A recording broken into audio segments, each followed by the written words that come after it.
था, मुसीबत में था, उसी समय ये लेबर कानून लेकर आए। 1926 में, आप जरा सोचिए, 1926 में इस देश में ब्रिटिश हुकूमत था। अंग्रेजों ने अपने गुलाम देश के मजदूरों को जो ट्रेड यूनियन का अधिकार दिया था, इस मोदी सरकार ने उसे भी छीन लिया और वो पाइपलाइन में है। पूरी दुनिया में, पूरी दुनिया के मजदूरों के लंबे संघर्ष के बाद, सैकड़ों शहादत के बाद जो 8 घंटा का काम का अधिकार मिला, उस काम के अधिकार को इस सरकार ने छीन लिया।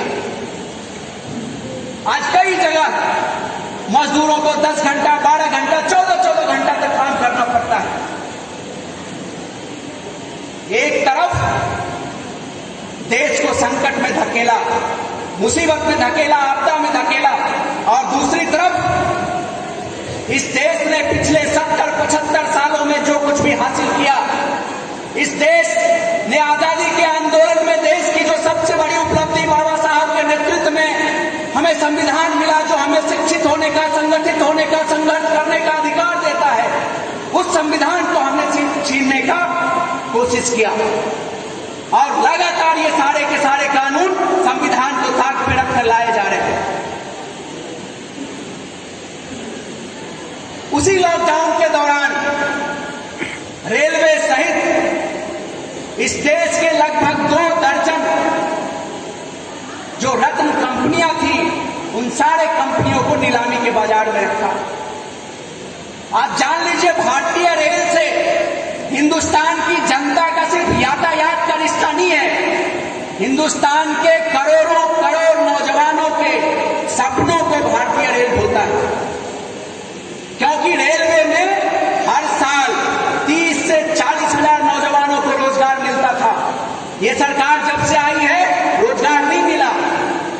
एक फॉर वैकेंसी आया, उसका अभी तक रिजल्ट नहीं आया, दूसरे का अभी तक इम्तिहान नहीं हुआ, और लगभग 1000 करोड़ फॉर्म भरवाने के नाम पे सरकार ने अपने खजाने में जमा कर लिया। इसके साथ साथ जो हमारे करोड़ों करोड़ नौजवान नौकरियों के लिए इम्तिहान देने एक शहर से दूसरे शहर जाते हैं, आप जरा सोचिए, जबलपुर स्टेशन का बिकते ही प्लेटफॉर्म टिकट का किराया 2 घंटे का 50 रुपया हो गया। पुणे स्टेशन बिकते ही प्लेटफॉर्म टिकट के 2 घंटे का किराया 50 रुपया हो गया। तो उन करोड़ों करोड़ नौजवान के बारे में सोचिए जो इम्तिहान देने, सेनाओं के अलग अलग संस्थाओं में बहाली के लिए 200-150 रुपये का टिकट लेके या एडमिट कार्ड साथ में रख के इम्तिहान देने जाते थे, रात प्लेटफॉर्म पे बिताते थे और अगले दिन इम्तिहान देके शाम में उतली ट्रेन से लौटते थे। उनके लिए आपने क्या किया? अब वो नौजवान सपना भी नहीं देख सकता, क्योंकि आप तेजस ट्रेन चला रहे हैं जिसका किराया दिल्ली से लखनऊ का 1000, 1500, 2000, 2500 तक किराया है। अब जरा सोचिए, वही ट्रेन बनारस तक आए, वही ट्रेन कटिहार जाए, गुवाहाटी जाए, कलकत्ता जाए, तो उसका किराया क्या होगा? और प्लेटफॉर्म पे सोने का किराया आपने महंगे होटल से भी ज्यादा कर दिया। तो ये जो करोड़ों करोड़ नौजवान सपना देखते हैं, जिनकी कई कई पीढ़ियों ने सपना देखकर 10वीं 12वीं पास किए, उन नौजवानों का क्या होगा? उनके सपनों का क्या होगा?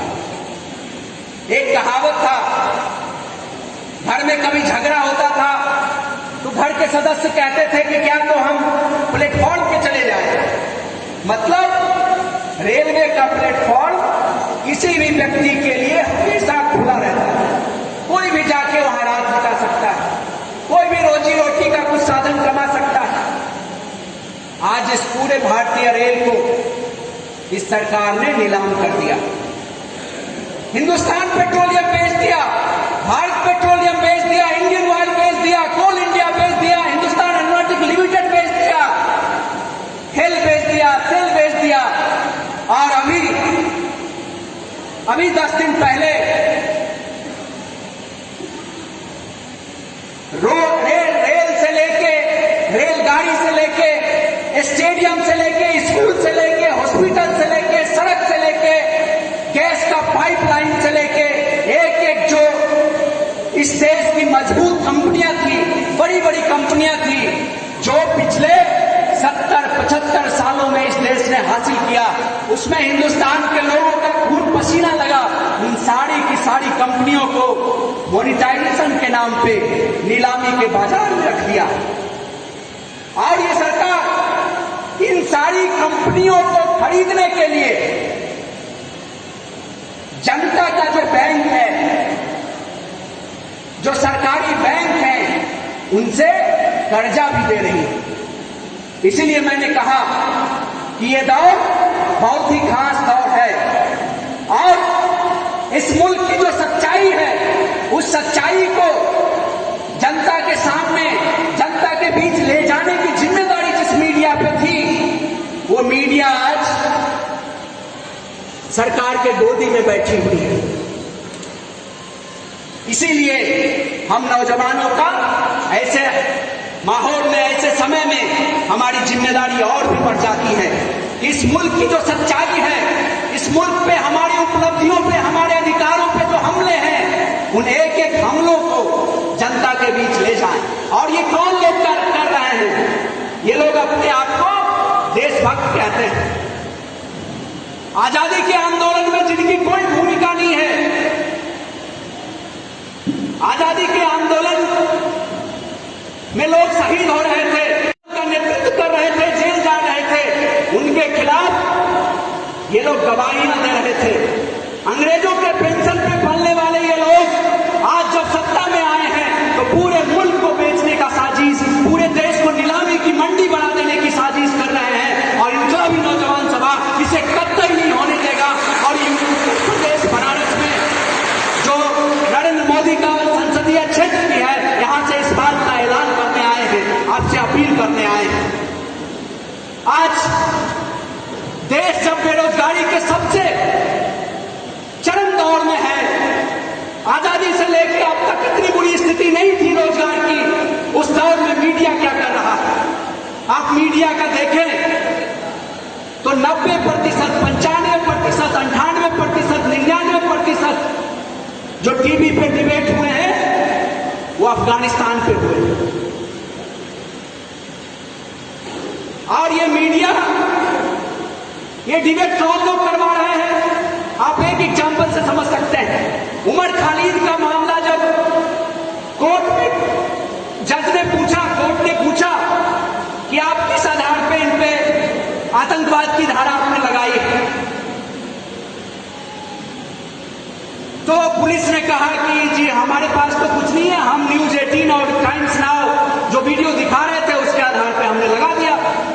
इन टीवी वालों से पूछा गया तो इन्होंने कहा कि हमें तो बीजेपी का आईटी सेल ने दिया, हमने चला दिया। तो ये बीजेपी वाले, ये आरएसएस वाले, ये आईटी सेल वाले जो अफगानिस्तान पे बहस चला रहे हैं, वो हिंदुस्तान में क्या कर रहे हैं? हिंदुस्तान में वो ठीक वही काम कर रहे हैं आम लोगों का। अभी हमने देखा इसी उत्तर प्रदेश में, उत्तर प्रदेश में हाथरस में क्या हुआ, ये इनके हिंदुस्तान का मॉडल है, जान लीजिए। ये ऐसा हिंदुस्तान बनाना चाहते हैं और यही लोग अफगानिस्तान पे बहस करवा रहे हैं और इनके आका दोहा में जाके तालिबान से बातचीत कर रहे हैं।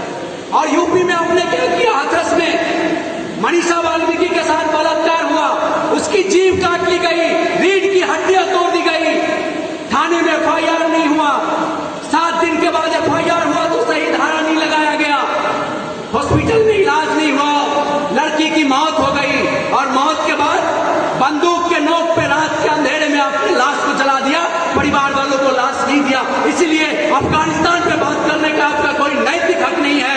आप हिंदुस्तान को भी अफगानिस्तान और तालिबान जैसा बनना चाहते हैं। आप अभी देख लीजिए इस देश में इनका 2 इस तरह का मॉडल है।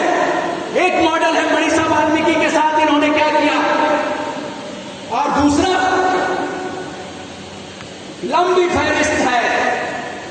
अखलाक से लेके अभी मध्य प्रदेश में एक नौजवान चूड़ी विक्रेता के साथ मॉब लिंचिंग की कोशिश की इन्होंने, और इस घटना के माध्यम से वो चाहते हैं, वो ये मंसूबा पाल के बैठे हैं, इस मुल्क के नौजवान इन सब चर्चाओं में मशगूल हो जाएंगे और रोजगार की बात नहीं करेंगे। तो हम कहने आए हैं कि आपकी गलतफहमी होगी। 17 सितंबर को नरेंद्र मोदी का जन्मदिन है और पूरे देश के नौजवान उस दिन को राष्ट्रीय बेरोजगार दिवस के रूप में मनाएंगे और पूरे मुल्क में आप जो ढिढोरा पीटते हैं कि नरेंद्र मोदी का पूरे देश में डंका बज रहा है, तो पूरे देश में यह संदेश जाएगा।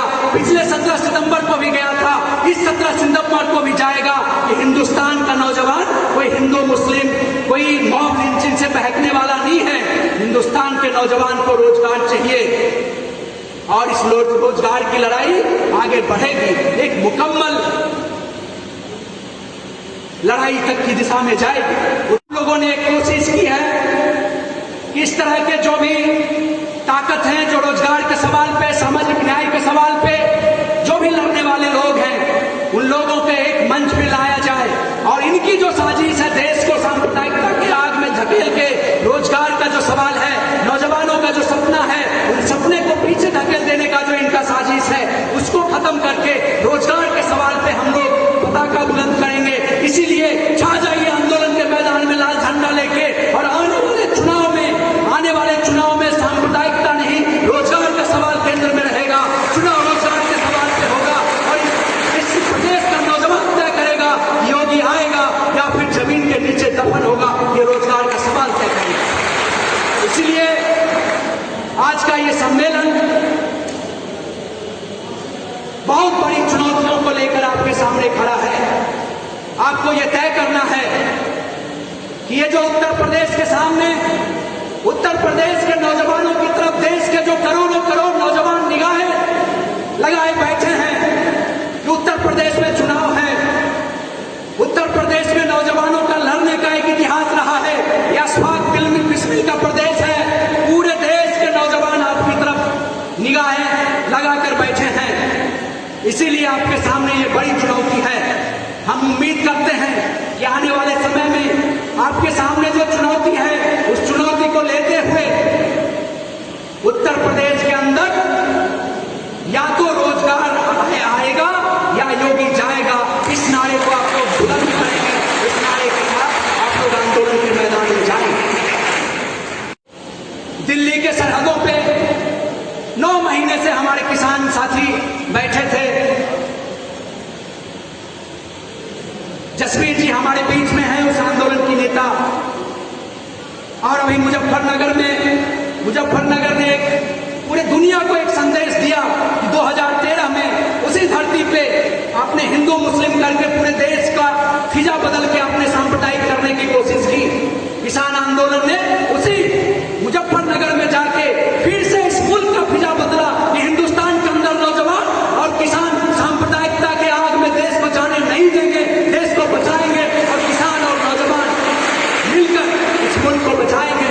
इसलिए आपकी तरफ से, इनकलाबी नौजवान सभा की तरफ से हमारे बीच जो कॉमरेड जसवीर कौर जी आए हुए हैं, उनको आश्वासन देना चाहते हैं कि हमारे सिर्फ नेता नहीं, हमारा सिर्फ संगठन नहीं, पूरे मुल्क का नौजवान आंदोलन के साथ, रोजगार के सवाल पे, मुल्क को बचाने के सवाल पे आंदोलन के साथ आपके साथ एक जुटता तय करेगा और नौजवान का आंदोलन और किसान का आंदोलन, ये दोनों आंदोलन एक साथ मिलेगा, इस मुल्क को बचाएगा।